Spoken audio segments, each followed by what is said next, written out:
Hello, everybody. Louise Eddington, the Cosmic Owl of Cosmic Owl Astrology here with the week ahead forecast, which is actually going to be for the 2 weeks ahead. But a reminder as well that I also write these forecasts for my free Substack subscribers. And when I kind of do the basic day by day outline in the 2 week ahead forecast, I will probably do that in two parts and schedule the next one. And the reason why I've got to do that is that my best friend, who I've been friends with for well over 40 years, is arriving on September the 1st to visit. And so we'll be out and about visiting places, taking a couple of road trips. And so I will be working a lot less for the next 2 weeks. So I'm scheduling some videos, but this one is going to have to be for 2 weeks ahead. And what a time to pick to do a 2 week ahead video because there's awful lot happening over the next 2 weeks. We are entering eclipse season. I'm recording this on September the 1st, and we have a new moon, a Virgo new moon on September the 2nd. So I'll be looking at the lunar eclipse that's coming up, that's at the end of this report period. But we've also got a lot happening in between. And we are in this midst of this huge shift again, timeline shift. I don't, even people that are not kind of in this astrology kind of intuitive kind of energy world as well are feeling this timeline shift. Things are changing, but it can cause some chaos. And I am going to say at the very start, the only thing that really will kind of hold you back from moving forward and through this massive shift is your own resistance and fears. Because, and I think the cards that I'll show you at the end for the whole 2 weeks will reflect that as well. So keep listening or listen in chunks and, come back to YouTube and listen to a bit more. Then maybe go and there's always a link to my Substack in the description. Go and subscribe to my free Substack where I do the weekly reports. Paid subscribers get daily and more. But if you choose to become a paid subscriber, I'd love that too. But if you don't, that's fine as well. I do these things because I feel like people need to know, So anyway, let's dive in because you don't want me doing or talking endlessly. You want to hear what's happening, right? Well, before I do, or while I get everything up again, while I just get my PDF up so I can go through what I've highlighted and what I need to talk about on a daily basis, please subscribe to my YouTube channel. Give me thumbs up on the videos, leave me a comment.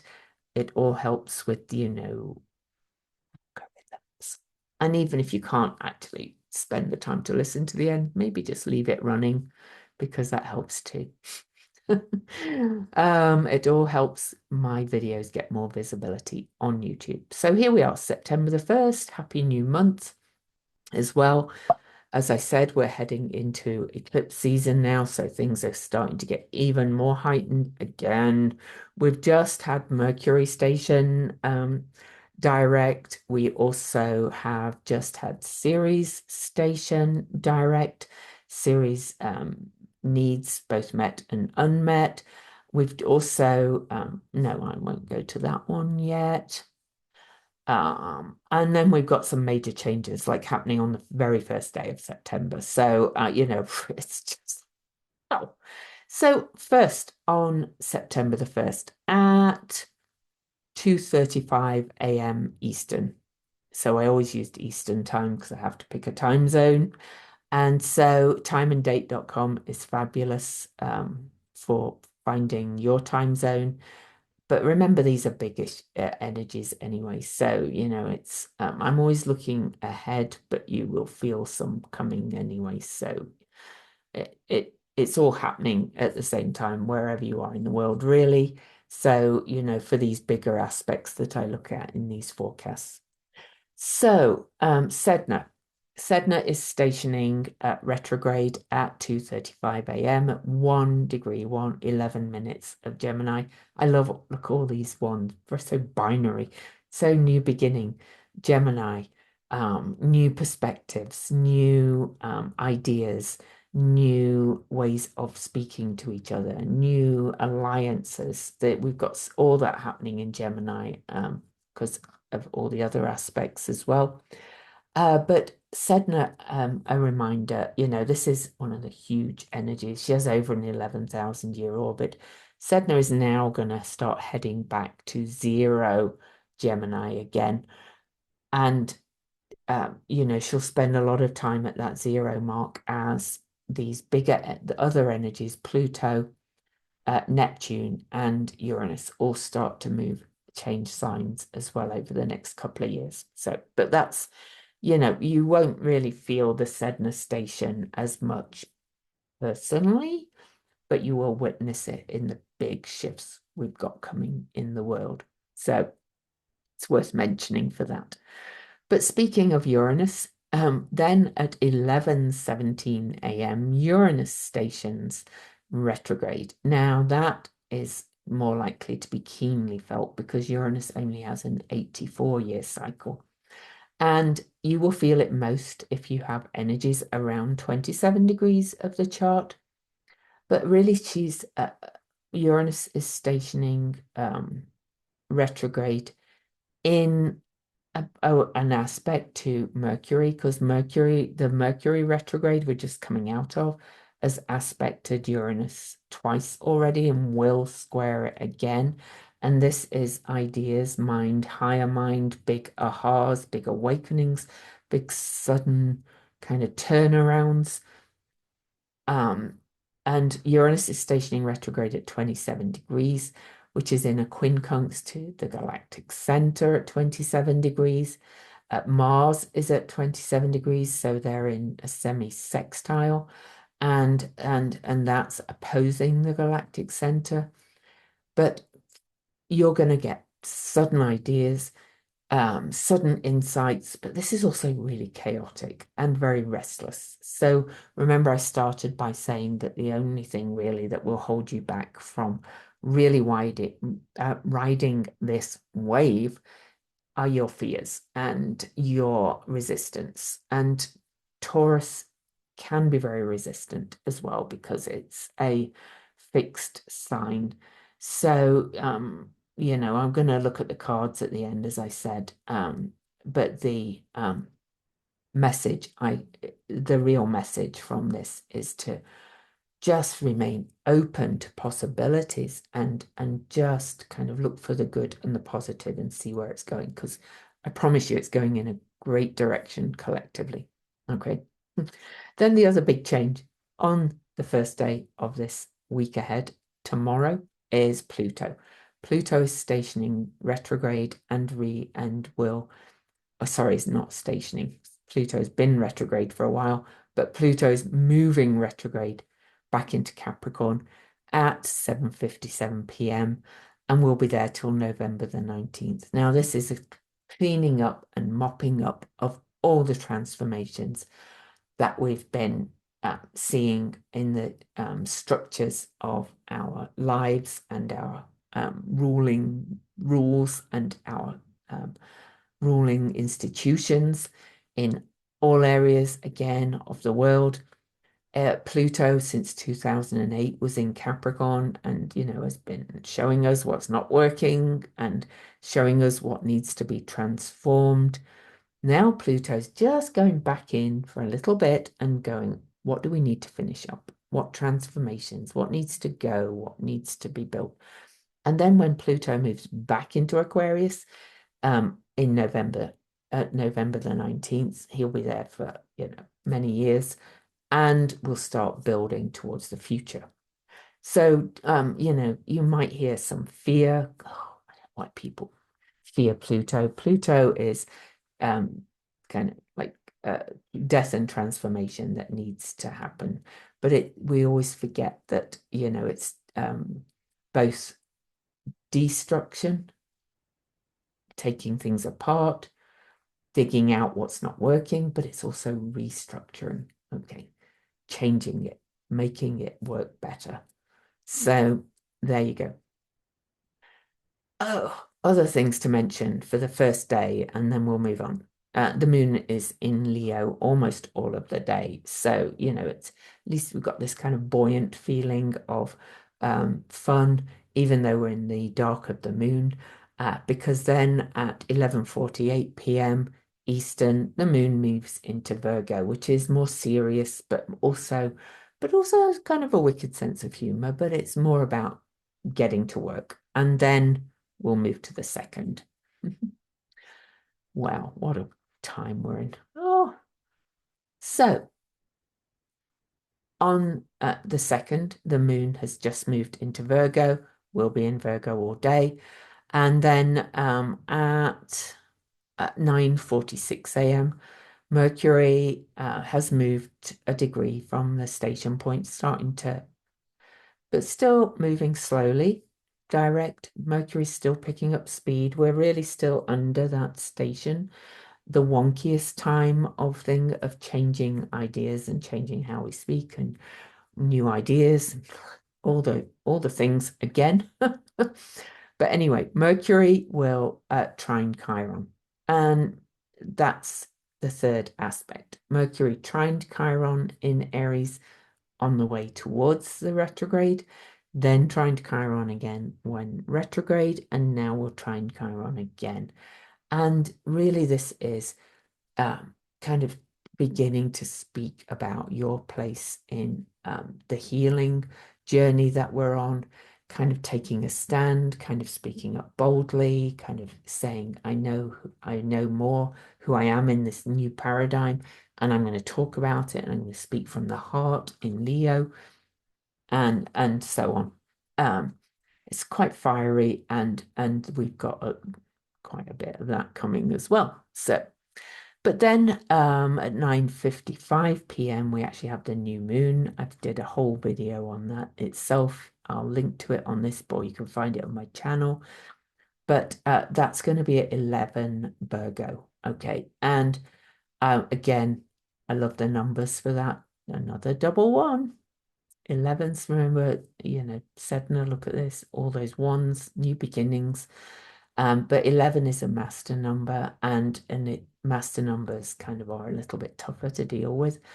But this is right, start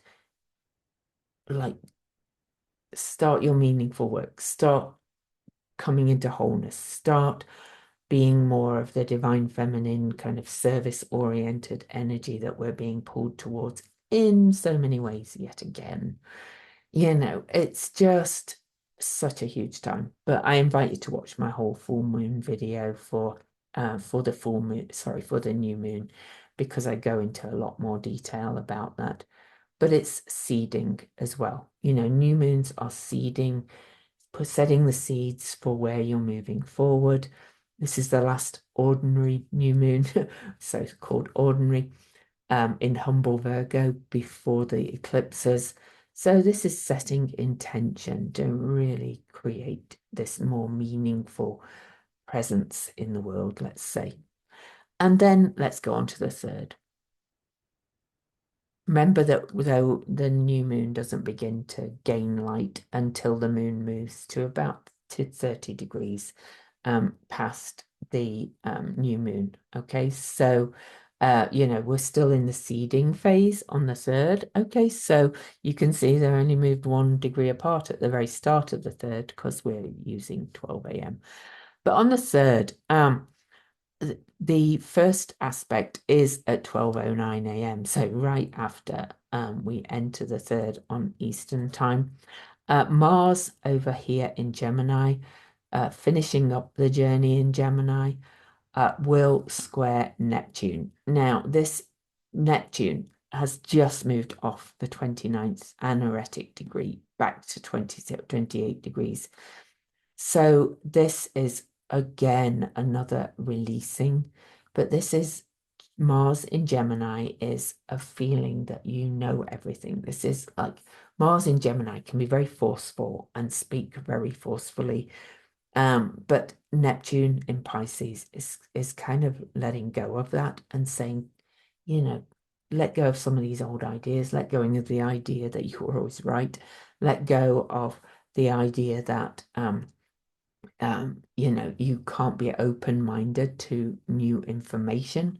And it's opposing or forming a T-square really with the galactic center, which literally is bringing in new information, new truth, new understandings, higher awarenesses. And so a new trust, a new faith, and new beliefs. Okay, so this is a big T square as well, starting on September the 3rd. This is kind of saying, bring in these new ideas and let go of some of those old. Okay, in a nutshell. And then later on September the 3rd, Venus in her rocket fuel journey through the sign of Libra, did a whole video on that as well, actually conjuncts the South Node and opposes the North Node, with the nodes now at the degree they will stay at in through the eclipses. And Venus is saying, it's reiterating that we should let go of people-pleasing tendencies and move into a sense of coming from a place of strength of mind and body and a soul, and saying, but moving into a more ability to communicate clearly and diplomatically and speak to each other to bring balance and harmony. So that's what Venus is telling me on this conjunction with the South Node. Okay, it's her South Node. She guides that South Node, so it's a powerful conjunction. But it really is about, stopping, don't placate, don't smooth things over, be clear, and but find that balance in between. Again, we can see this collectively, we can see it in all ways. Okay. And we can see that, that this is still square to this Ceres and Pholus, which I'm not going to talk about here because I talk about that in my dailies more. But this is just a powerful T square. Again, another T square. So we had a T square with the Mars and the galactic center and Neptune, and now we've got another one. And T squares are dynamic. They push to change. They give you the like change, change, change. But because they're a little bit more challenging, people often kind of go, well, I don't like this, I don't want to change. But we're in this time of change or adapt or die, basically, collectively. So, that's, and, sometimes literally and sometimes not. So, but think of it as that, because we are moving into a completely new way of being and living. And if we don't adapt, then some people will, leave and some will not. So, but you can see as well that the moon's still in Virgo. So on to the 4th. The moon finishes up in Virgo and moves into the sign of Libra at 12:11 p.m. So, and then we'll spend a couple of days in Libra. So that's all I'll say about that. And then later on September the 4th, you could feel a little bit ouchy earlier on the 4th because Mars is at that anaretic degree of Gemini, and we're kind of being invited, pushed, forced, whatever, to change our perspectives and all those kind of things. And Mars kind of feels this urgency at that anaretic degree, I think, to start putting out these new ideas and new perspectives out in the world. Okay. And it's in a quincunx to Pluto, which is now back into Capricorn. And both of those have a similar energy as the traditional and modern guides to Scorpio. So this is kind of a real kind of urgency to transform and change things. Okay, so that's it's pretty powerful. But then at 3:46 p.m. that day, Mars moves into Cancer. And, Mars in Cancer is much more kind of the guardian Mars, much more protective, sometimes overprotective, sometimes oversensitive Mars in Cancer. But we can have the good sensitivity and the less sensitive energies as well. So you might find the, shall we say, less aware people being overly prickly and sensitive and protective, but also the more aware people kind of really tuning into how they can guard and protect their own sense of stability and security and their own families and that kind of thing, and their inner life really as well. So, everything has a yin and yang. But I'll do a whole video on Mars in Cancer, hopefully, if I get all this done before my friend arrives. Luckily, she's not arriving till later in the day tomorrow because there was so much to do. But anyway, Venus in Libra has just passed the South Node and Squares series. I've talked a lot about that. Needs met and unmet, how the structures of our society are not meeting them. In some ways, this is Demeter and Persephone as well, though. This is kind of the mother and the maiden kind of working together to create the change that as we come into this more holistic, integrated period that we are moving into, that is going to be awesome, to be quite honest. So, but moon, yeah, you can see it shifts into Libra that day. On to September the 5th, the moon is in Libra. The moon hits the South Node, and all the things. You can see all this beginning to pile up as the moon is still in the new moon phase though, but we're starting to hit the time to take action on intentions set on the Virgo new moon. Okay. And so the moon will conjunct Venus. That's one of the Venus gates. That's at 5:12 a.m. at 8 Libra. And we're in an 8 year. And the 8 is becoming more dynamic again. This is moving into a time of mastery, stability, balance, infinity, moving towards the future. I actually like that this gate is, and the gates are that basically following Inanna's journey into the underworld. This is really the second gate. The first one after the new Venus star point was while Venus was under the beams of the sun, really. So I'm going to say this is the second one. And this goes down the chakras, so ground. This is third eye. All right, we're going down the chakras. So just a kind of little aside. You can look into what third eye means yourself, but it's kind of that psychic really ability. So anyway, Mercury on September the 5th will trine Eris now, the truth teller, and the one that kind of threw the apple and stands up for outsiders. Again, this is a third aspect to Eris. Mercury aspected Eris on the way into the retrograde, again when retrograde, and now this is the last one. This is kind of speaking out again, more boldly, more strongly, more from the heart, more for the marginalized, more for the common person, and we can just see that happening everywhere. Okay, lots of truths are going to come out, I think, over the next while.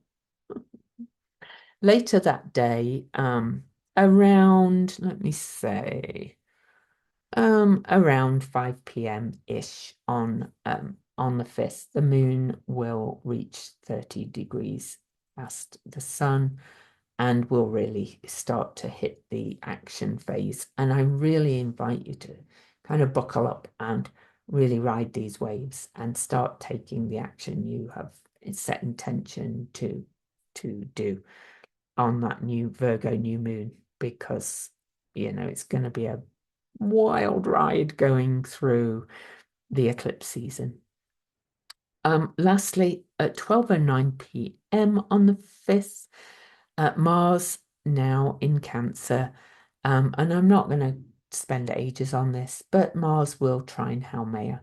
And, this is pushing us to birth something new, create something new from the chaos that we're in, collectively and individually. So Haumea is a creatrix. So.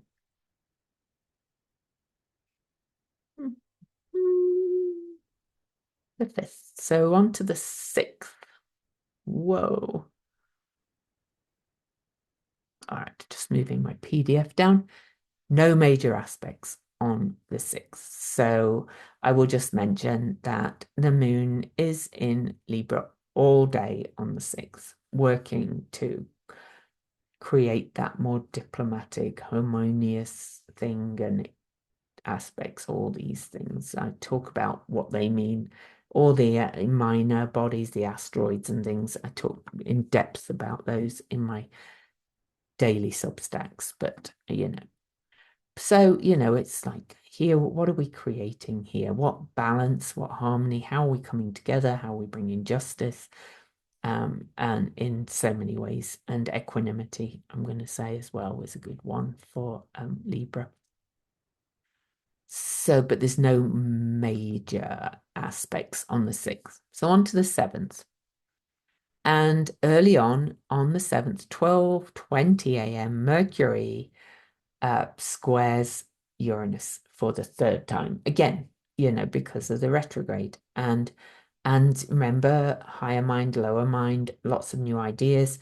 Uranus stationed retrograde on September the 1st. So we're still in that retrograde zone of like ahas and sudden shifts and sudden awakenings and sudden change. And here's Mercury revisiting the degrees he was retrograde over, the old trickster.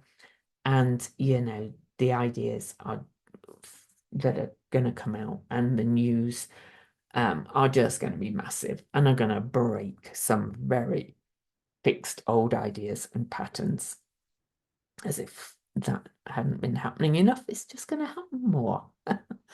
And then at 1:18 a.m. The moon will on September the 7th. We're on to September the 7th. Sorry, it didn't move on. So you can see Mercury there, square to Uranus. The moon moves into Scorpio for a couple of days. The moon in Scorpio is always very deep. I will kind of give a little fair warning here because we are approaching a Pisces eclipse that's conjunct Neptune, full moon eclipse, so heightened energy as well. And we're entering hurricane season. If you are anywhere in where big water events are likely to happen, please heed warnings. Please, keep an eye on what's coming. Don't feel blasé at all because, moon in Scorpio is often associated with water events as well, especially full moons in Scorpio. Yes, this is not a full moon in Scorpio, but we've got the eclipses coming too. So water to water, they're going to build these water events. And so, just be prudent. On September the 8th, that's all I want to say about that. September the 8th, the moon is in Scorpio all day and the sun reaches 16 Virgo and opposes retrograde Saturn in Pisces.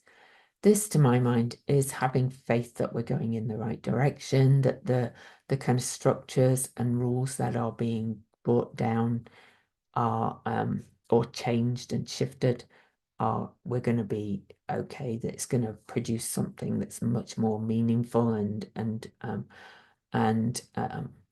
practical, shall we say. But also at a personal level, I think this is really about just letting go of a lot of old limiting beliefs that have been stuck within us forever. And Of course, if you are aspected by all this, you will feel it. It's making another T-square widely by only 3 degrees to Jupiter. So this is some big shifting again of perspective and letting go of the idea that just because it was always structured that way, it it doesn't have to be that way going forward. Okay. So that's a pretty big one too. So then on to September the 9th. September the 9th, the only, oh, actually, let me move my PDF a bit more. Good Lord. So much happening in this world at the moment. We are really in an unprecedented time, and I know people keep using that word, but we are.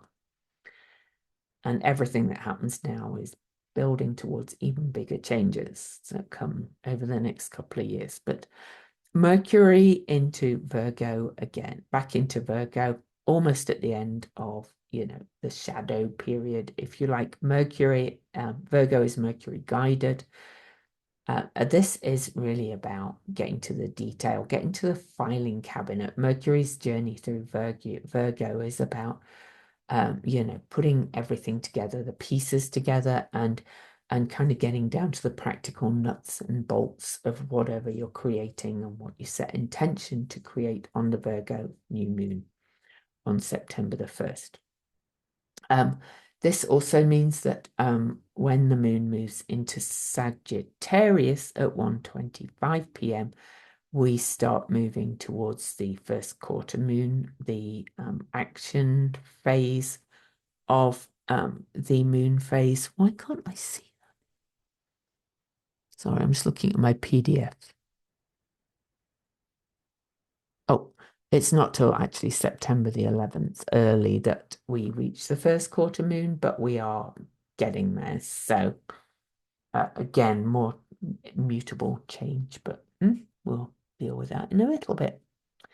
I was trying to look too far ahead. But so later on the 9th, the moon enters Sagittarius, leaves that watery emotional realm, starts forward vision. So it's a very forward focused first quarter moon coming up. It's like time to take action and speak and start moving things forward and shooting your arrows forward.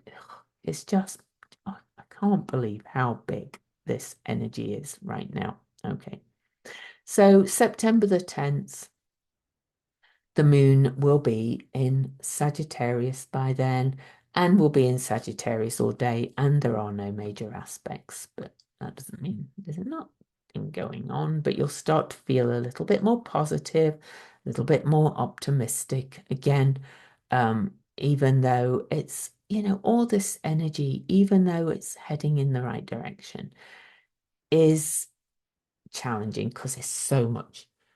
But you'll see that in the cards that, the only thing that can hold you back is by refusing to see possibilities and gratitude for what you already have and looking for the good. I always find that one good too, but also your self-care. Mars in Cancer is saying do lots of self-care as well through this amazing time that we're in. So the 10th, no big aspects. On to the 11th. No major aspects for most of the day. Moon in Sagittarius until 10:37 p.m. when the moon will enter Capricorn. But we do have that first quarter moon at 2:05 a.m. at 19 degrees Sagittarius and Virgo, saying, come on, change. Start creating this future, doing your part. Of whatever your part is. Then at 11:04, so the moon moves into Capricorn then at 10:37 p.m. for a couple of days. But right after that, at 11:41 p.m. Eastern, Mercury, back in Virgo, will square Mars. And that will be, though, at 4 degrees of Virgo and Cancer. Sorry, it's not square, sextile. Brain's fried with all this. But anyway, Mercury will sextile Mars, a supportive aspect of opportunity. And when Mercury is at 4 degrees and sextiles Mars, that's the end of the whole retrograde path. Mercury's going to tread new ground. Mercury and Mars are saying, start getting to work to build your basis of security, and that kind of more guardian energy as well, and stop being so sensitive and critical, really, and just kind of just choose to do things differently. Okay, based on the lessons you've learned. So on to the 12th. And the sun over here will reach 20 degrees Virgo on that day. The moon will be in Capricorn all day, of course, because it's just moved in. But the sun will reach 20 degrees Virgo and square Jupiter. Big changes again in perspective, in how you work, big expansive new ideas, more new ideas. They're just going to keep coming. But also it's mutable. It's saying take action on these big changes that you are making and ride the wave of the big changes that are happening out there, and how you respond to it will inform the changes you need to make. So again, there's likely to be big news around that time as well. Probably about the rise of the divine feminine, which is just happening in big time. They're not going back kind of thing. Mercury's out of its shadow now, so it's speak out, speak out, speak out. September the 12th. Let's move to that. So on September the 12th, and we're getting closer to the full moon now, of course. So, yeah, sorry, we're on to September the 13th, not September the 12th. Can move my PDF down even more. September the 13th, the moon is in Capricorn all day, and there are no major aspects. Again, there's lots of lunar aspects, but Capricorn is more about achievement building, so just think that for a couple of days, okay? On September the 14th, no major aspects again, but the moon is really kind of building light now, and we'll move it into Aquarius at 3:53 a.m. for a couple of days. So now on to September the 15th. So I am going to take you right through to the end of the 17th, I think I've brought up, because she doesn't leave to the 16th, got to take her to the airport and things. So thank you for bearing with me for doing this 2-week thing, because I really want to, obviously make the most of our time together. I do want to mention, though, that on September the 15th, you can see this pattern, even though it's not exact, but Mars is coming up to square the nodes and oppose this over here. A cardinal grand cross, new beginnings, mending the sacred hoop, but there's an element of it being like paradigm shifting yet again, because Mars will exactly square the nodes at 10:25 p.m. on the 15th. Another turning point. Anything square the nodes is a big turning point. And we're talking about meeting the needs of everybody here, and we're talking about protecting the needs of everybody. It's and doing our part to do so. So earlier on September the 15th, so Venus over here, remember the sun just squared Gemini. Venus will make a lovely air trine to Jupiter. The two kind of so-called benefics, this is a nice feel-good one. This is like, we are doing this, this is happening. The divine feminine is rising. We're reaching that more balanced time. We're heading towards it. We're changing our perspectives. In so many ways. I just actually read a tweet that just like made me well up. It was run by a guy who he's co-chair of Republicans for Harris, and this is nothing really particularly about politics. His name is at Perfect Our Union if you're on Twitter. But anyway, he also says it. He founded a website called leavingmaga.org about leaving the cult, basically. And, he is drawing more and more people to him. Again, this is beyond parties now. People are realizing that we can't go on like this anymore. And even people who would normally kind of not vote for a woman or a woman of color, okay, it's the only option. It's the sensible option. And, I like most of what she says, don't agree with everything, but we are switching alliances so that we can create this change in the world and leave behind that separation thing that's been going on. And this is going to reflect out everywhere. Okay. So anyway, there you go. That's a big turning point again. Another big turning point. But Venus and Jupiter give this sense of hope and optimism of it's happening, creating this change. We are following the nudges and really kind of coming together. September the 16th, the moon will move into Pisces at 5:38 a.m., very close to the eclipse now, okay, which is late on the 17th. I'll do a whole video about that, of course, but might have to do that while she's here because I will be doing some work. I'm just trying to get a lot of it out the way and lessen the load a little bit while she's here. But anyway, the moon will move into Pisces. Emotions are really going to get heightened on this Pisces full moon, by the way, Pisces eclipse. But the other main aspect on the 16th is that Venus, still in orb of this lovely trine to Jupiter, this hopium, this positivity of this is happening, we are creating what we want to see in the world. Venus will then oppose Chiron and say, yes,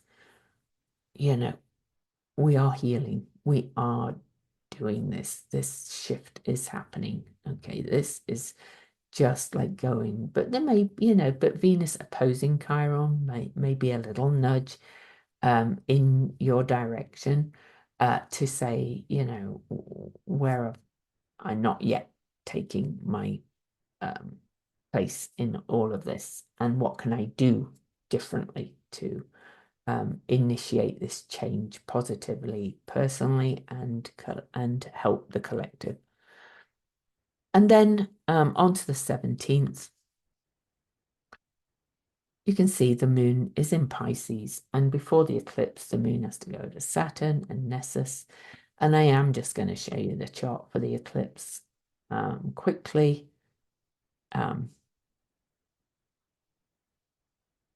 It's at 10:34 p.m. in Washington. Why is that? Well, there we go, 10:34 p.m. Yep, here it is.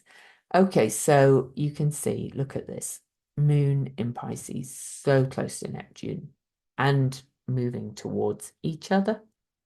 All right. Square to Jupiter, opposing the Virgo sun, which is very close to Hecate, the way shower, the goddess of the crossroads. Mercury is also very close to the sun. It's, Mercury is the guide for Virgo. Talk about shifting perspectives again. Also, it's square the galactic center, which is wild. It's just like, talk about bringing in something new and washing away the old. But again, if you are in Hurricane Alley and we're in hurricane season, I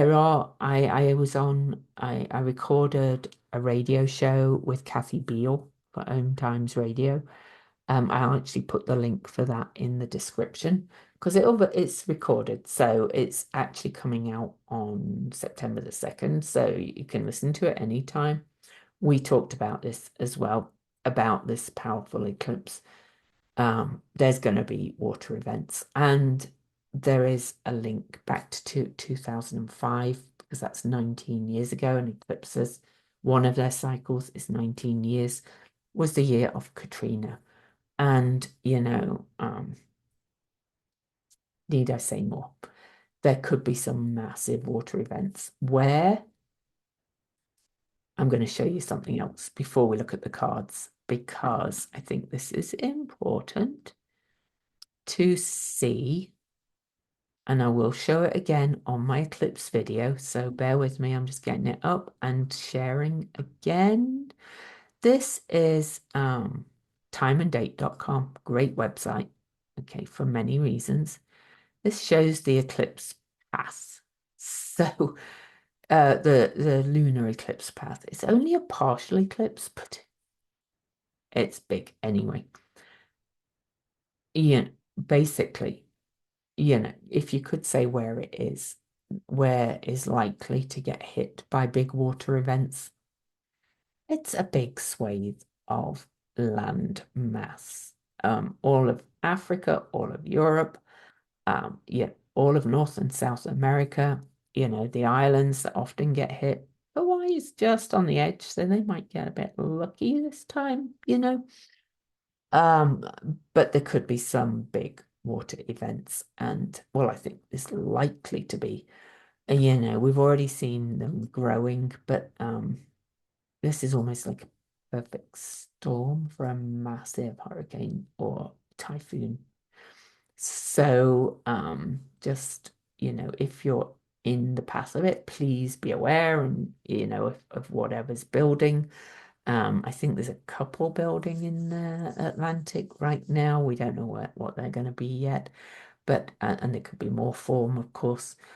But, if you're in the path, really make sure to pay attention and do your preparations or evacuate if they ask you to. You've got free will, of course, but it's got the possibility of any time really leading up to that full moon and eclipse and around it is having this big watery full moon in the eclipse season is a bit of a caution. And I don't like putting fear out there. I'm asking you is all to do the Virgo practical thing of paying attention and to the details and doing the practical things you can. All right. Okay, so cards. And don't forget to subscribe and like and all the things. Okay, so, here's the cards for the whole 2 weeks. Now then, I'm going to get my book out as well, The Complete Guide to Tarot and Astrology. I'm using the Light Seers deck as always. I like to pull them before because having them up on the picture, you can also take a screenshot if you like and kind of sit and look at the cards if you like tarot yourself. Okay, so this is kind of just tuning into the cards to see what they have to say as well for what we're heading into. So we start with the Seven of Cups, and this is a lovely start. This is actually the Venus in Scorpio card, and a number 7, which is a number of reflection. And this is saying that dreams, choices, illusions, fantasy, imagination, and confusion. But it's also got this, because it's upright, this is choices, opportunities, a counsel against being, totally unrealistic a little bit. But it's also about dreaming big and about the I love the mantra that is for these cards and for this deck. My wildest imagination is a tool that I can use to inform my future in a down-to-earth way. So it's about dreaming big and looking at all the options and looking at what's coming out there and what choices you have and what you make. But then all the other cards are reversed. So now, and the cups, by the way, are emotions. So there's a lot of emotion because there always is anyway in the eclipse season. But So we got the King of Cups reversed. And this is no dates, no number, no nothing, because it's a royal card, so I won't be looking at that. This is kind of a caution against selfishness and emotional immaturity and anxiety. This is where all that I started with about saying the only thing that can hold you back are your fears, your limiting beliefs, and your lack of imagination, really, and your unwillingness to move with this powerful energy. So, if you find yourself feeling a bit selfish, a little bit emotionally immature, or insecure, this is saying you need to listen more. You need to kind of tune into the heart and get that to work with your mind and your imagination. Okay, so that's a call to that. And then we got the Chariot, which is another 7, by the way. So we like the 7s because, it's a lovely number. So let me get the Chariot in my book.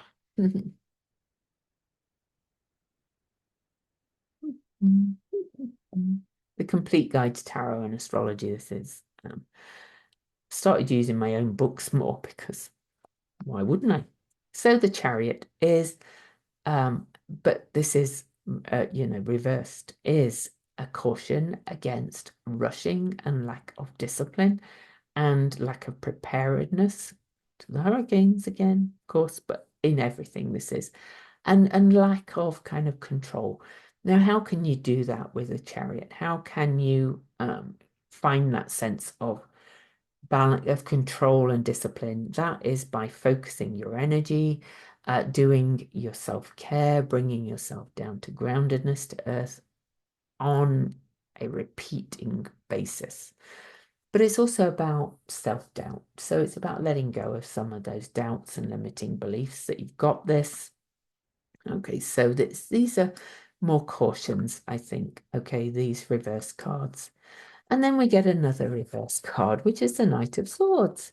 But, the funny thing is about the Swords deck, which is the mind, basically, is that the reverse cards are often more kind of positive and forward thinking than the other cards. So that's always a very interesting thing about the tarot.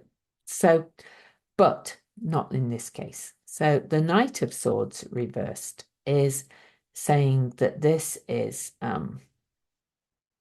really about lack of focus, like scattered energy, impatience, acting too quickly, feeling held back by frustration. But, we've been asked to pay for patience here with the Chariot too. So we're being asked to trust and have faith overall, into my mind, really.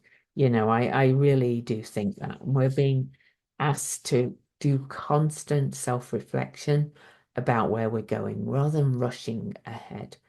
Even though there's a lot of rapid change coming, constant self-reflection, constant refocusing, constant, like, working on your patience and blocks to all that might come from within and without. All right. So but also don't try to control others, a King of Swords, with your words. Okay. And let those oppressive inner thoughts come in. Talk to them. Say, no, no, no, no, we're not doing this. No, no, no. We're going to look for the good. We're going to look for the positive, all of that.